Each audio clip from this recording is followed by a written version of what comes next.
بسم الله الرحمن الرحيم، والصلاة والسلام على أشرف المرسلين سيدنا ونبينا محمد وعلى آله وصحبه أجمعين. اللهم صل وسلم وبارك على سيدنا محمد وعلى آل بيت محمد. شلونكم حبايب قلبي؟ شخباركم؟ إن شاء الله يا ربي كلكم بخير وصحة وسلامة. طبعا يمكن أني آخر وحدة بالكرة الأرضية سويت حلل حطب، ولو الصراحة يعني الفيديو صار له فترة بس ما قدرت أنزله. يعني كان شوية مأخرني بعض الالتزامات، واليوم طبعا حبيت أشاركه وياكم. الحلا كلش طيب ويستحق التجربة وكلش بسيط. يعني أنا الصراحة كنت أول مرة أسويه، قلت إذا ضبط عندي راح أنزله للبنات. والله يا بنات أنصحكم تسووه، مواده كلش بسيطة وسريع التحضير. طبعا هنا بطاوة على النار، على نار متوسطة، خليت كوب ونص من الحليب الباودر. أنا بالبداية خليت كوب، لكن حسيت أنه الكمية قليلة فخليت كوب ونص. طبعا حابة أرحب بكل المشتركين اللي انضموا للقناة، وأقولهم أهلا وسهلا بكم وحياكم الله. نورت القناة، وإن شاء الله عائلتنا تكبر بيكم أكثر وأكثر. وشكر وامتناني لكل متابعيني وكل من سأل عني، وربي يحفظكم وما يحرمني منكم. طبعا أنا كلش مقصرة وياكم بالفيديوهات، بس أتمنى تتفهمون وضعي، وإن شاء الله ترجع لي عافيتي وأرجع وياكم مثل ما كنت. هنا طبعا بعد ما خليت الكوب ونص من الحليب البودر، أي نوعية بنات، حمستهن لحد ما صار بهاللون هذا. طبعا طريقته كلش سهلة بنات، يعني ما تتصورون خلال ربع ساعة راح يكمل عندكم الحلا.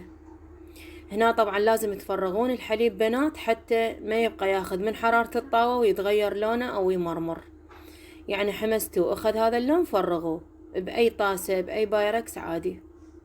هنا عندي كمية من البسكت، طبعا أي بسكت تقدرون تستخدمون، أنا كان هذا عندي متوفر، فراح أطحن البسكت بالمحضرة مالت الطعام وراح أقيس نفس كمية الحليب. يعني خلينا كوب ونص حليب باودر، كوب ونص بسكت مطحون، يعني أقيسه بعد ما أطحنه.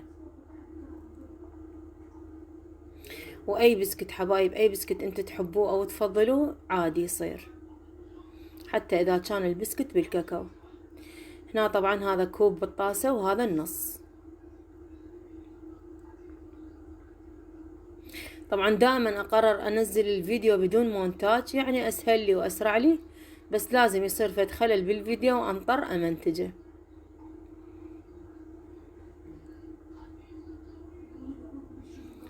هنا هذا الكوب ونص من البسكت بعد ما طحنته راح أضيفه فوق الحليب.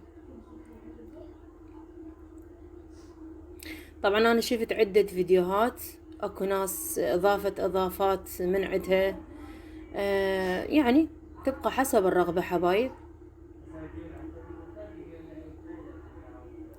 اكو ناس ضافت توفي بمكان الحليب المكثف، اكو ناس يعني الاضافات حسب الرغبة.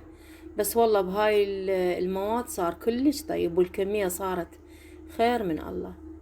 هنا راح اخلي باكيت جيمر. طبعا ما تدرون المعاناة بالتصوير، لانه يعني اني اللي اصور واني اللي اشتغل اغلب الفيديوهات.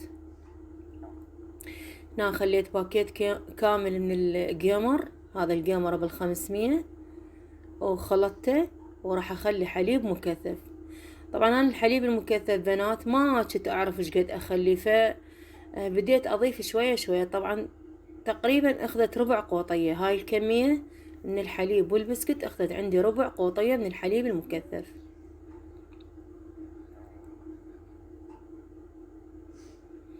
ظليت ادير شوية شوية واعجن، تبقون تعجنون بيها لحد ما تتكون عندكم عجينة حلوة. طبعا شوفوا هنا بقيت اعجن بيها دقائق، طبعا مو هواية، صارت عندي بهالنتيجة هاي. قطعت التصوير على مود الوقت، ولأنه قلت لكم أنا اللي أصور وأنا اللي أشتغل.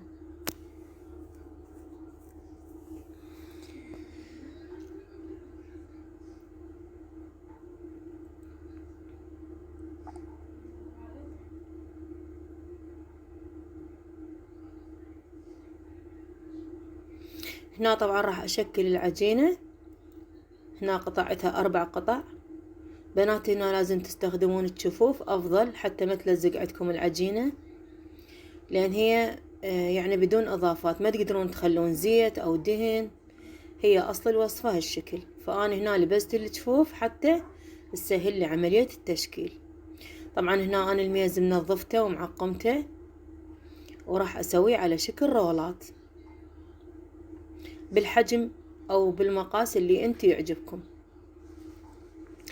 هالشكل بنات تدحرجوها على الميز أو على المفرش مالت السيليكون، أو شوفوا انتوا على من تشتغلون تبقون تدحرجون بيها لحد ما يصير عندكم الحجم اللي انتوا تردوه.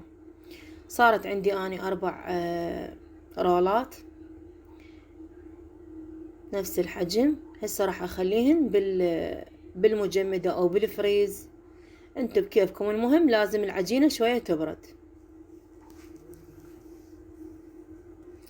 وهنا طبعا جبت 1/4 كيلو من الكاكاو. هذا الكاكاو اللي احنا نسميه بلوك الصراحة، اي نوع كاكاو بنات تقدرون تستخدمون، المهم يكون الكاكاو اللي تقدرون تذوبونه بحمام مائي. هنا قطعته حتى يذوب عندي رأسا، وذوبته على حمام مائي، صار عندي بهالشكل هذا بدون اي اضافة بنات. الكاكاو من تذوبوه ما تضيفوا له اي شيء. وهنا العجينة عندنا بردت وتمام، فراح اسوي بالفرشة مثل ما شفت بالفيديو اني بشكل عشوائي يصير بالطول بنات حتى ياخذ شكل الحطب. شوفوا يعني من اول ما خليت بدأت يبين عندي شكل الحطب، لذلك هم سموه حلا الحطب.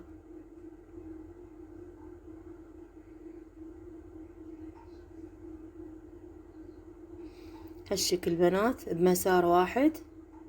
وبعدين من ينشف الكاكاو يعني تخلوه بالثلاجة لمدة دقائق، ترجعون تقلبوه. شوف شلون صار شكله عينا الحطب. ترجعون تقلبوه وتسووه بنفس الطريقة اللي سويتوها بالبداية.